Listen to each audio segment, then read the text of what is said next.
Welcome to the Philippines, a land rich in culture, beauty, and mystery. Tucked away behind the smiles and the sunlight, there lies a darkness. It's woven into the fabric of this nation, whispered in hushed tones when the sun dips below the horizon. Tonight, we venture into those shadows, where tales passed down through generations come to life. These are the top 10 urban legends that will haunt your dreams. Before we proceed, please subscribe and hit the notification bell icon to stay updated on the latest Philippine noir and bizarre tales. Let's begin with a warning. Beware, for once you hear them, you may never sleep soundly again. Our journey begins on a road draped in shadow, a ribbon of asphalt that winds through the heart of Manila. They call it Balete Drive, and it's here where the spectral figure of a woman in white is said to roam. Locals whisper of a tragedy that stains this road. A young woman, her life cut short in a brutal hit and run. Now they say her restless spirit seeks solace, or perhaps vengeance.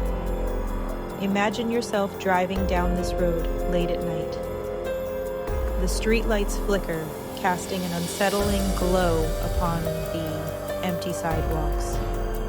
The hairs on the back of your neck prickle with a cold, unseen touch. And then you see her in your rearview mirror, a woman dressed in white, her face obscured by a veil of long black hair.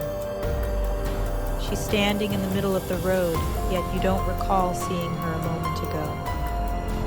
Some say she's a harmless spirit, a reminder of a life tragically lost.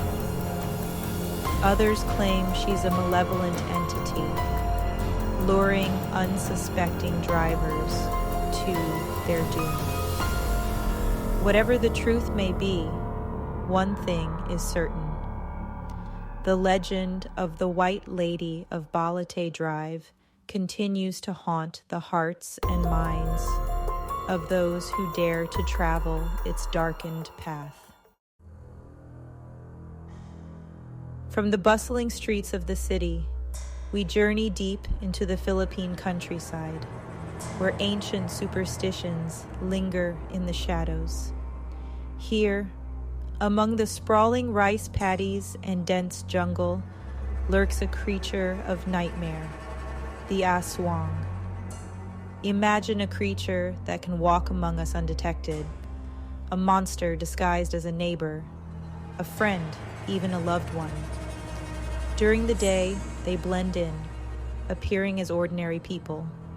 But when night falls, their true nature surfaces. The aswang is a shapeshifter, a grotesque parody of humanity. Some tales describe it as a feral beast with glowing red eyes, razor-sharp claws, and an insatiable hunger for human flesh.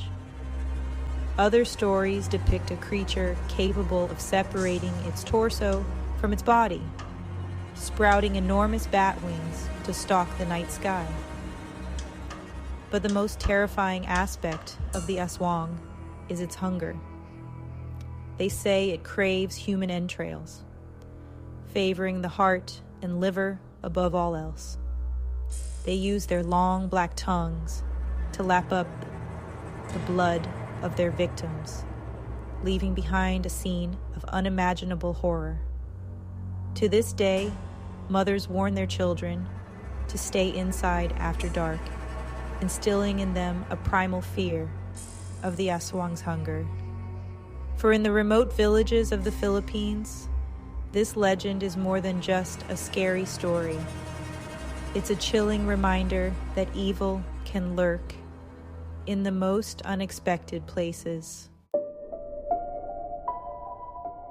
The night grows darker still as we delve deeper into the heart of Filipino folklore. And tonight, we face a creature that embodies a mother's worst nightmare, the manananggal. Imagine a pregnant woman, vulnerable and alone, the promise of new life growing within her. Now picture a creature that specifically targets this vulnerability, a monster that feeds on the innocent and the unborn. That is the chilling reality of the manananggal. Unlike the aswang, the manananggal doesn't merely shift its form, it grotesquely contorts it. With a sickening crack and tear, its upper torso separates from its lower body, sprouting enormous, leathery bat wings. Its elongated tongue, tipped with a barb, snakes out from its mouth, tasting the air for its next victim. As darkness falls, the manananggal takes flight, its wings slicing silently through the night. It seeks out expectant mothers, drawn to their scent, their vulnerability. The clicking of its tongue echoes through the night, a chilling harbinger of the horror to come. They say that if you hear this clicking sound near your home, you must lock your doors, seal your windows, and pray for protection. For the manananggal is a relentless predator, and once it sets its sights on a victim, there is little hope of escape. Our journey takes us deeper into the untamed wilds of the Philippines, a labyrinth of ancient forests and mist-shrouded mountains. Here, amidst the rustling leaves and the eerie silence, we encounter a creature that is as cunning as it is unsettling, the tikbalang. Imagine yourself venturing into the heart of the forest, the sunlight struggling to penetrate the dense canopy above. The air is thick with the scent of damp earth and decaying leaves. You press onward, the path behind you fading with every step. Then you realize you're lost. The once familiar trail has vanished, and every turn seems to lead you deeper into the heart of the unknown. The tikbalang has you in its grasp. The tikbalang is a creature of duality, a grotesque fusion of man and beast.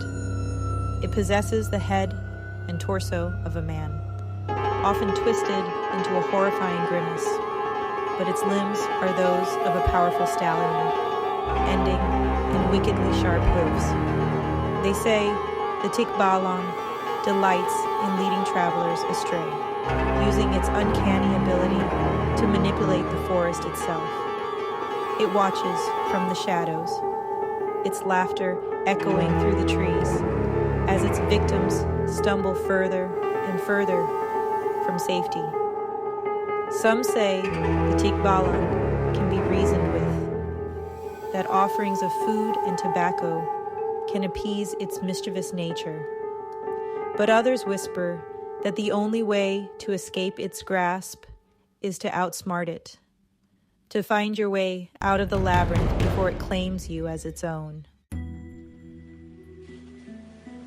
As twilight descends, casting long shadows across the land, we find ourselves drawn to the ancient trees that stand sentinel over the Philippines. These towering behemoths have borne witness to centuries of history, their gnarled branches reaching towards the heavens like skeletal fingers. And it is here, high above the forest floor, that we encounter the kapri. Imagine a being of immense size and strength, its body cloaked in the darkness of the forest canopy, its eyes, glowing embers in the twilight, follow your every move. The air is thick with the smell of earth and smoke, the musky scent of the capre, and its ever-present cigar. The capra is a creature of contradictions.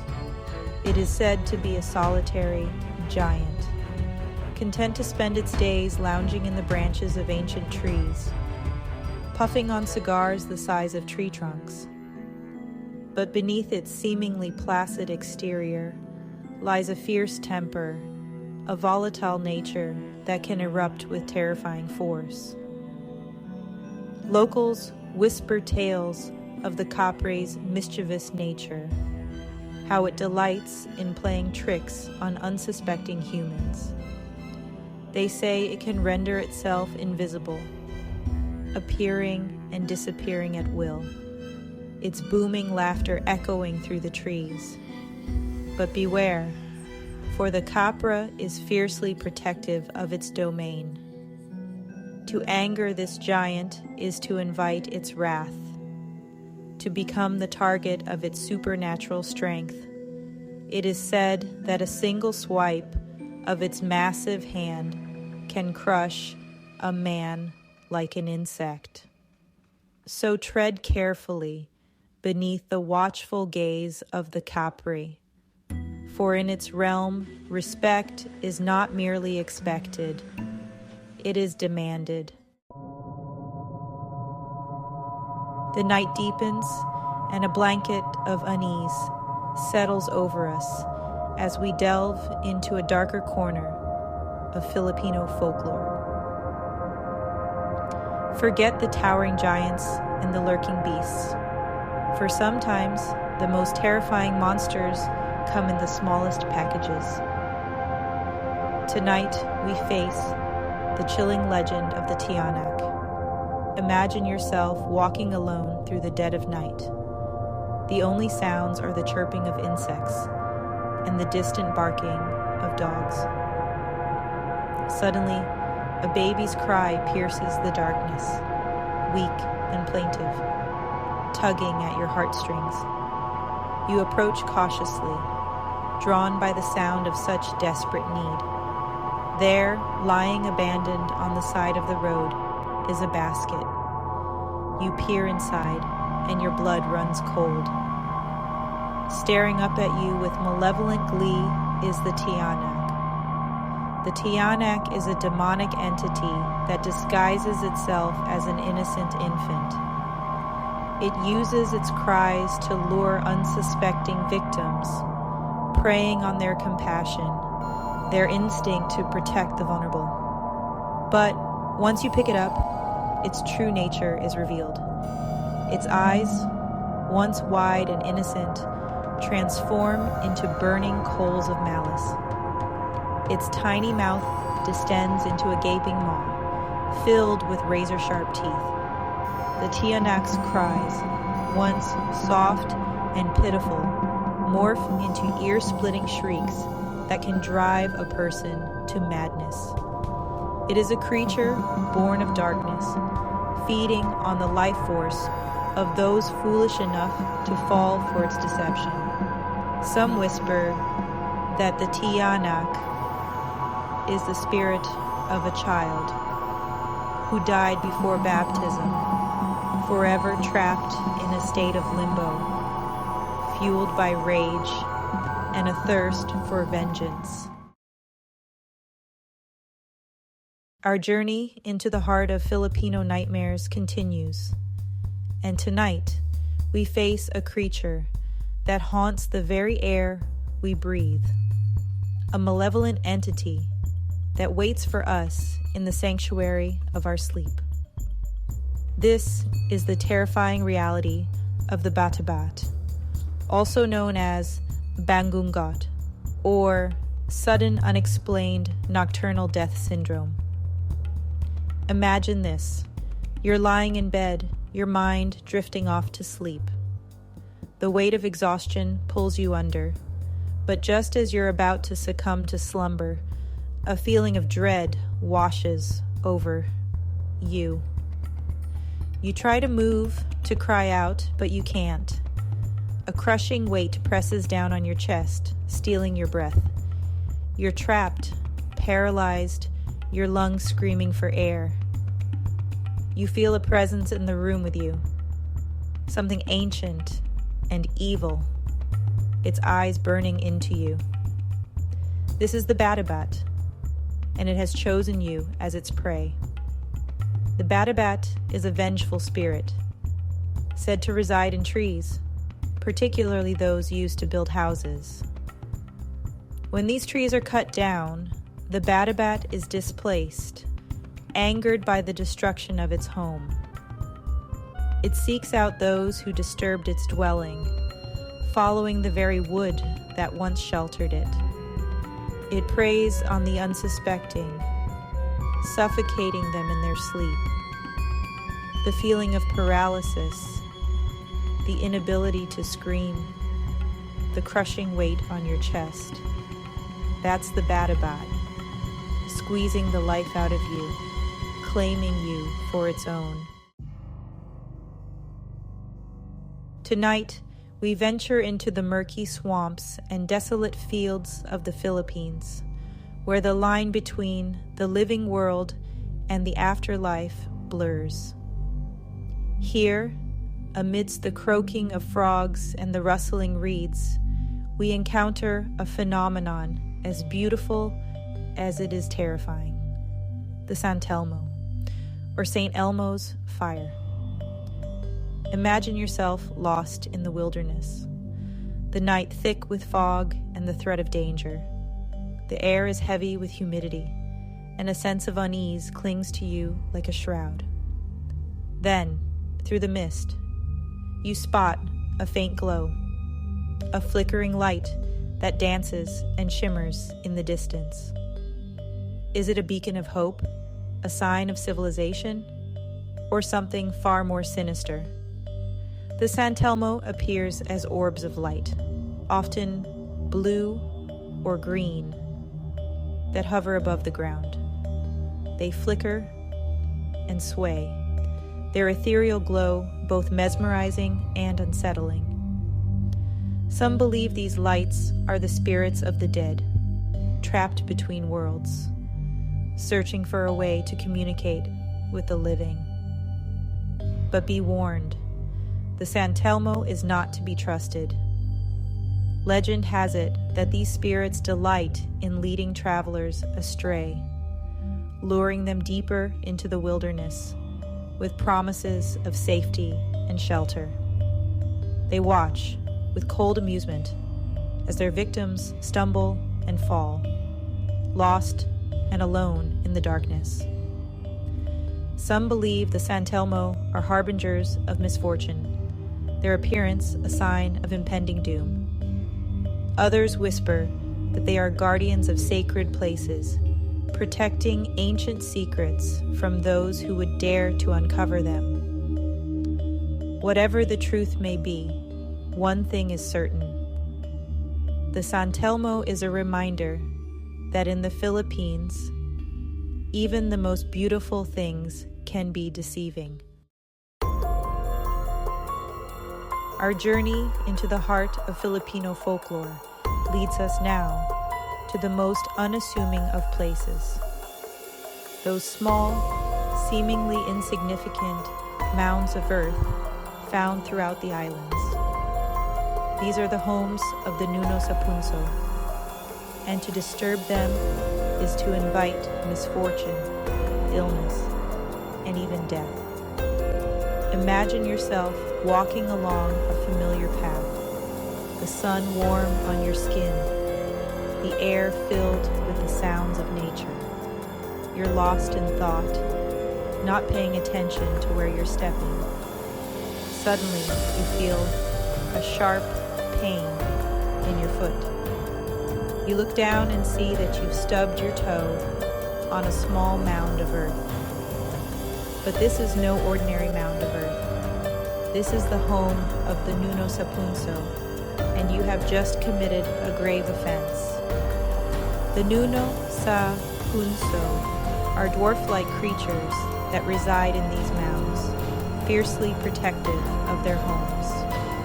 They are rarely seen, preferring to remain hidden within their earthen dwellings. but their presence is always felt, a palpable energy that hangs heavy in the air around their mounds. Legend has it that the Nuno Sapunso are easily angered. They are quick to curse those who disrespect them or their homes. Their curses can manifest in a variety of ways, from minor inconveniences like bad luck or a stubbed toe, to more serious afflictions like illness, accidents, and even death. To this day, many Filipinos, especially in rural areas, still offer a silent prayer or ask for permission before passing by a suspected Nuno, Sapunso dwelling. It's a sign of respect, a way of acknowledging the unseen forces that shape their world. Our final journey into the world of Philippine mythology brings us to the edge of the ocean, where the waves crash against the shore and the horizon stretches endlessly before us. Here, amidst the salt spray and the cries of seagulls, we encounter a creature of both beauty and terror. The Sirena. Imagine yourself sailing across a moonlit sea, the gentle rocking of the boat lulling you into a state of tranquility. The air is thick with the smell of salt and seaweed, and the only sounds are the lapping of waves against the hull and the distant cries of seabirds. Then you hear it, a hauntingly beautiful melody, a siren song that seems to emanate from the very depths of the ocean. The Sirena is a creature of the sea, often depicted as a beautiful woman with the tail of a fish. Her voice is her weapon, a seductive lure that can ensnare the hearts of even the most hardened sailors. She uses her song to draw them closer, promising them love, riches, and untold wonders. But the Sirena's beauty is a facade, a mask for her true nature. Those who fall under her spell are never seen again, lost forever to the depths of the ocean. Some say she drags her victims down to her underwater lair, where they become her playthings, forever bound to her will. The legend of the Sirena is a cautionary tale, a reminder that beauty can be deceiving, and that even the most alluring temptations can lead to ruin. So, be wary of the siren song, for it may be the last thing you ever hear. These are the stories that linger in the dark corners of the Philippines, where the line between reality and legend blurs. They are whispered from generation to generation, cautionary tales meant to ward off evil, to remind us that the world is full of mysteries we may never fully understand. But remember, they are just stories. Or are they? Don't miss out on more dark and intriguing tales. Subscribe and hit the notification bell to stay updated on the latest Philippine noir and bizarre tales. Thanks for watching. Sleep well, if you can.